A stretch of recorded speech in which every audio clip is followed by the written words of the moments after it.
2026 is about to be one of the biggest years that Philly has ever had. So in this video, I'm going to break down the top 3 things that are happening in Philly in 2026 and how to actually plan around them. So my name is Marco DiGabriele. I am a local Philly real estate agent, and I spend a lot of time helping people understand what's going on in the city, where things are going to be happening, where crowds will hit, and how to plan smart if you're visiting the city or moving here or investing in the city.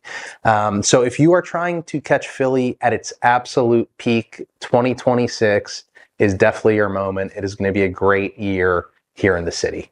So number one, Philadelphia is going to be hosting the FIFA World Cup in 2026 in South Philadelphia. So we are hosting 6 matches at Lincoln Financial Field, which I believe their branding is Philadelphia Stadium for the tournament. But we are going to have plenty of World Cup action here in South Philly. I know we are hosting the round of 16 match that is actually going to take place on Saturday, the 4th of July in 2026. So you're going to have a lot of factors coming together there. You're going to have a lot of people visiting the city. You're going to have the 4th of July festivities happening, and it's on a Saturday during the weekend. So it is going to be absolutely popping in South Philly. You can expect that around the sports complex, there is going to be a lot going on. So some of the places that you're going to want to watch out for or hit are Stateside Live, which is right near the stadiums. Chicky and Pete's also right around the corner. So that's a great place if you're not actually going into the games to watch. And then I'm sure there's going to be a lot going on in the Center City area, people watching the game at bars, Old City, obviously, with it being 4th of July, fireworks. There's going to be a ton going on that specific weekend. But generally, the World Cup coming to Philly is a big deal, and it is going to mean a lot of busyness in South Philly. It's also going to mean for residents here, you're going to want to be aware of when these games are happening, because the Broad Street line is probably going to be packed, getting people down to the stadiums. Obviously, the Center City area and the bar scene is going to be heightened from what it typically is. Philadelphia is typically a very shore-driven city. So we have a lot of people leaving in the summers, going down to the Jersey Shore. I expect this summer to be one of the most active summers in the actual city of Philadelphia. I think a lot of people are going to be staying here a lot of weekends instead of going down to the shore, just because of the amount of stuff going on in the city. Which brings me to the next thing that we have going on in 2026. So piggybacking off of what I was talking about as far as the 4th of July goes, the 4th of July is always a good holiday for Philadelphia, being that we are such a historical city, and the Old City area is always kind of popping during the 4th of July in the summers. There's a lot of people out. They have fireworks on the riverfront. But this year in particular, from June 19th until the 4th of July, we are going to be celebrating America's 250th birthday. And Philly is really the center of the semi-quincentennial celebration. So they are going to have things happening throughout the end of June through the 4th of July in the city that are going to be basically commemorating the country's independence. I know that there are some plans to have the Navy coming down the Delaware River, parades and things like that. And then I believe they're also rebuilding the Tun Tavern, which is one of the historical taverns that was in Philadelphia, which should be open during that time as well. So there's a lot of really cool things going on. And again, all of this stuff kind of coincides right around the same time in the summer. So again, I really feel like this is going to be a very active summer in the city.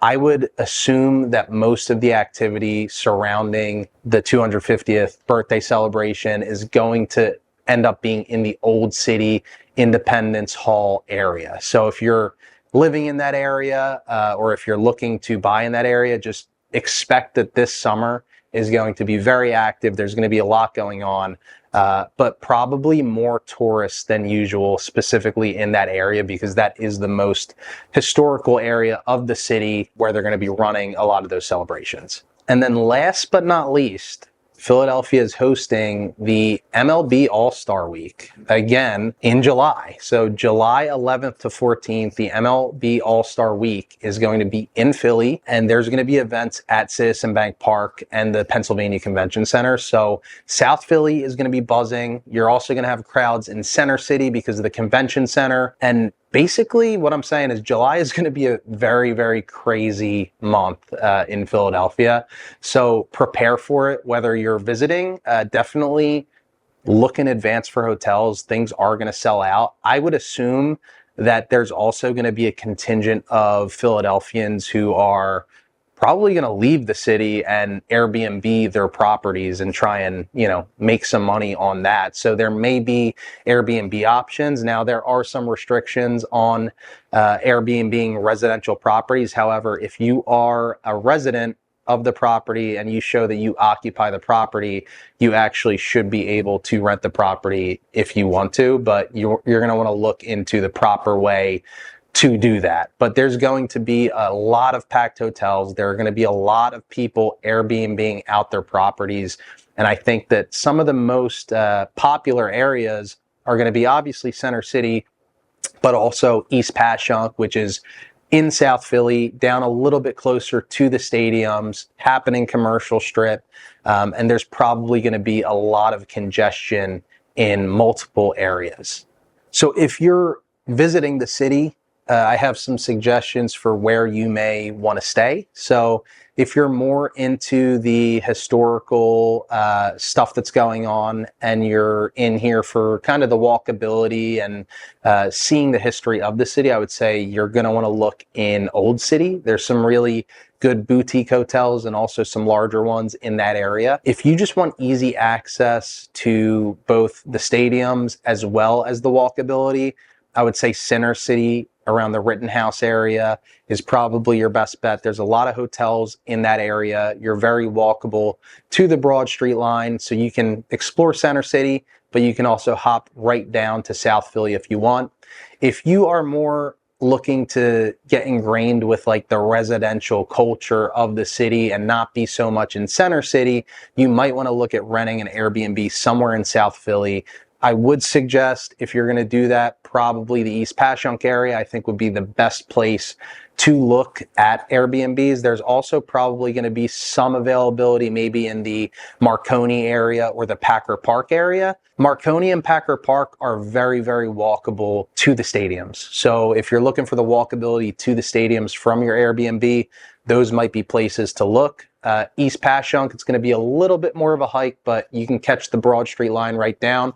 Or if you want to do a 30-minute walk in the summer, you can do it all the way down to the stadiums from East Passyunk.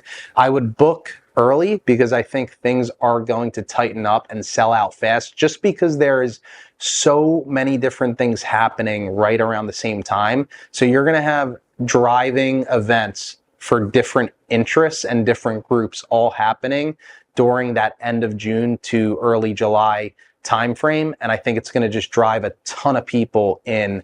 So you're going to want to get ahead of booking hotels and things like that. If you live here, what might this mean? So obviously, I did mention, some people are going to want to Airbnb their properties. They're going to want to get out of the city while all the craziness is going on and take advantage of basically renting their property out for a short period of time.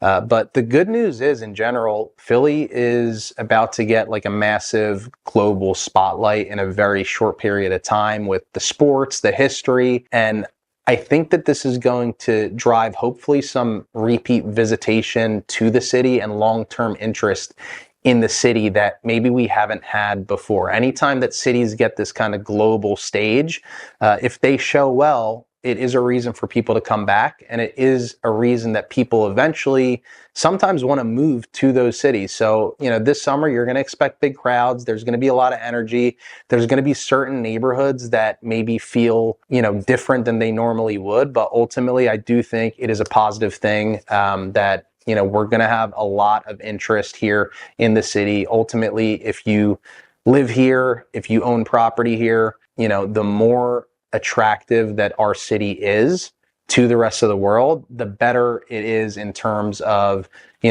people wanting to come here and the growth of the city as a whole. So I think this is a big summer for us. It's a big year for us. And I expect it to be an awesome time in 2026. So if you're planning a trip to Philly in 2026, I want you to comment below with which event you are most excited for, and I can reply to you with some suggestions as far as where you would want to stay. If you found this video helpful, please hit the like and subscribe button, and I hope to see you all summer 2026 in Philly.